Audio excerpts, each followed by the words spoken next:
नमस्कार। अब तक आपने सुना पुत्र अनेक के साथ बहन शांता की भी परवरिश हो जाए, ऐसा सोचकर माँ राम बेटी जी पिता से आज्ञा लेकर बहन शांता को भी अपने साथ लेकर अकबरपुर लौट आई। अब आगे अकबरपुर की पैतृक हवेली के आंगन में अब एक नहीं, दो नन्हे बच्चों की मासूम किलकारियों से मनोहारी वातावरण बना रहता। दोनों ही हम उम्र अपने बाल सुलभ क्रियाकलापों से पूरे घर को अपने आकर्षण में बांधे रखते। सेवक सेविकाओं के तत्पर सहयोग से राम बेटी दोनों ही शिशुओं की शारीरिक, मानसिक और भावनात्मक सृजनशीलता का पूरा ख्याल रखती। दोनों के लालन पालन में खुद को इतना व्यस्त रखती कि उन्हें लगता अपना सारा प्यार वात्सल्य इन्हीं दोनों पर न्योछावर कर दूं। जमींदार साहब भी बच्चों के लालन पालन और स्वास्थ्य के प्रति सजग रहते। दोनों के लिए एक से वस्त्र, खिलौने, खान पान सब कुछ एक जैसा होता। उनकी परवरिश में किसी भी प्रकार की कोई कमी न रह जाए, इसलिए वे स्वयं सेविकाओं को इस बारे में समझाते रहते। जमींदार साहब तो जैसे अपने खोए बचपन की खुशियों का संसार फिर से प्राप्त कर चुके थे और ये उमंग भरी खुशियों का खजाना जैसे उन्हें दोगुना होकर मिला था, पुत्र अनेक और शांता देवी के रूप में। धीरे धीरे समय के साथ साथ दोनों की प्रारंभिक शिक्षा का समय भी आ गया। उत्साह से भरे माता पिता ने पास ही के प्राइमरी पाठशाला में दोनों का दाखिला करवा दिया और सेवकों की देखरेख में विद्यालय आना जाना, पठन पाठन का सारा कार्यक्रम अब धीरे धीरे अपनी जड़ें मजबूत करता जा रहा था। विद्यालय से आकर बच्चों से दिन भर की बातें सुनना, खाना खिलाना और फिर घुमाने ले जाना तो होता ही था। इसके साथ ही साथ अब दोनों विद्यार्थियों के जीवन में घुड़सवारी की शिक्षा ने भी नया आयाम जोड़ दिया था। अनेक सिंह और शांता देवी दोनों की शिक्षा और परवरिश इतनी एकरसता से होती थी कि दोनों के व्यवहार भी अब एक जैसे लगते। दिन भर बच्चों के समूहों में खेलना कूदना, पोखर तालाबों में पानी के साथ खेलते रहना या फिर दूर तक फैले खेतों में दौड़ना, कबड्डी खेलना उन्हें खूब भाता था। घर के आंगन में दो नन्हे चंचल बच्चों की मधुर बाल लीलाओं के वात्सल्य रस में डूबे जमींदार साहब और राम बेटी देवी जी अपने जीवन के हर एक पल को नैतिकता और उत्तरदायित्व की पूर्ति करते हुए हर्षातिरेक में आनंद मग्न रहते। जब से सृष्टि का सृजन हुआ, ईश्वर ने कई रूपों में अवतार लेकर धर्म और मानव जाति के रक्षार्थ और कल्याण के लिए मानव समाज का मार्गदर्शन किया है।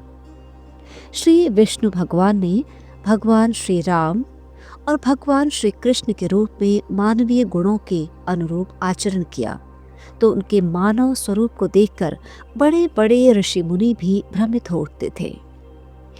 भगवान श्री राम जी और श्री कृष्ण जी तो मानवीय संस्कृति की प्रेरणा हैं, मानवता के संस्थापक हैं। वे हर जड़ चेतन में व्याप्त एक शक्ति और संस्कार हैं।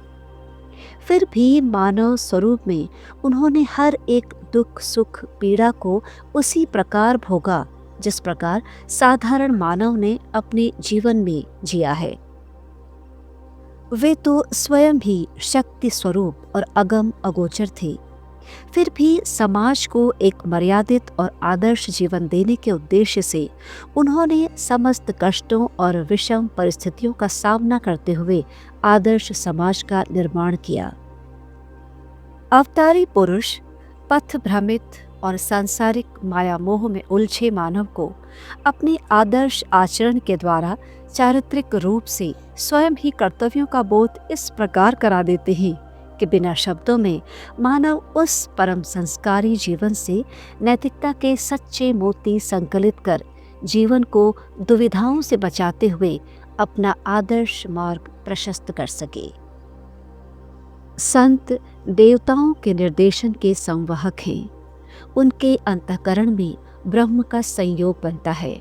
वे सत्य और प्रेम का आचरण करने वाले आत्मज्ञानी होते हैं, जिनका जीवन लाभ हानि, मान अपमान, सुख दुख के प्रति उदासीन होता है और क्षमाशीलता ही उनका सर्वोपरि धर्म होता है।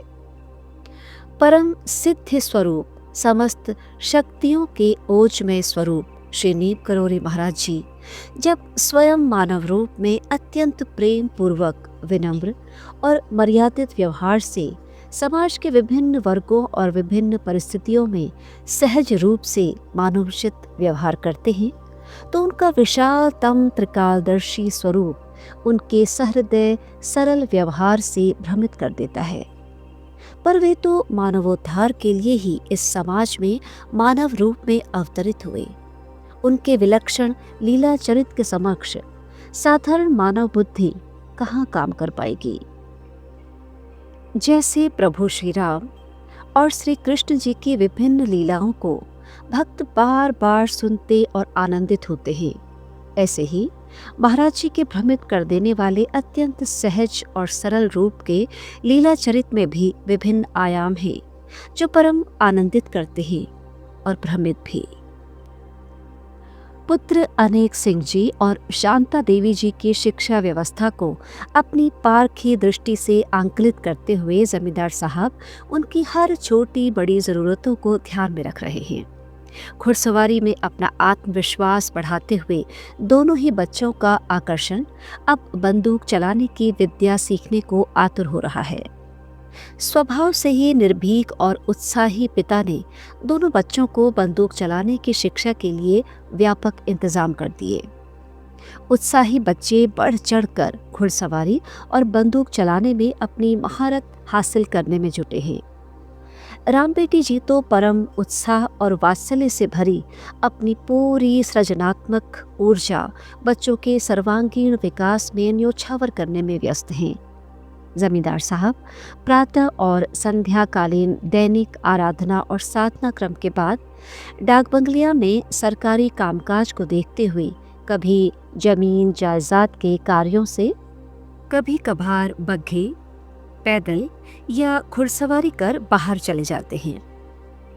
समाज में लोगों का रवैया अपनी आवश्यकताओं के अनुसार बदलता ही रहता है। विशेष तीज त्योहारों में जब सुबह शाम मुख्य द्वार पर पंक्तिबद्ध जरूरतमंद लोगों को मनोवांछित उपहार, अन्न, धन, वस्त्रों का भरपूर सहयोग मिलता है, तो विनम्रता से याचक बने जयकारे करते आशीर्वाद देने चले आते हैं। पर हर समाज में कुछ व्यक्ति ऐसे होते हैं जिन्हें अकारण ही दूसरे की संपन्नता और प्रभुता को देखकर कलेजे पर सांप लौटने लगता है। अपनी अंतर्यामी शक्तियों से साधक से जमींदार साहब तक यात्रा कर चुके बाबा प्रभु महाराज जी सब समझते थे। उनका मानना था कि सारी घटनाएं अपने अपने समय पर स्वतः घटित होती हैं और उनके होने के पीछे कुछ विशेष कारण होते हैं। अपने ईश्वर पर भरोसा करते हो तो फिर घटनाओं का कारण मत पूछो, बस पूरी श्रद्धा से अपने ईश्वर का चिंतन करते रहो और हर परिस्थिति में स्वयं को ढाल लो।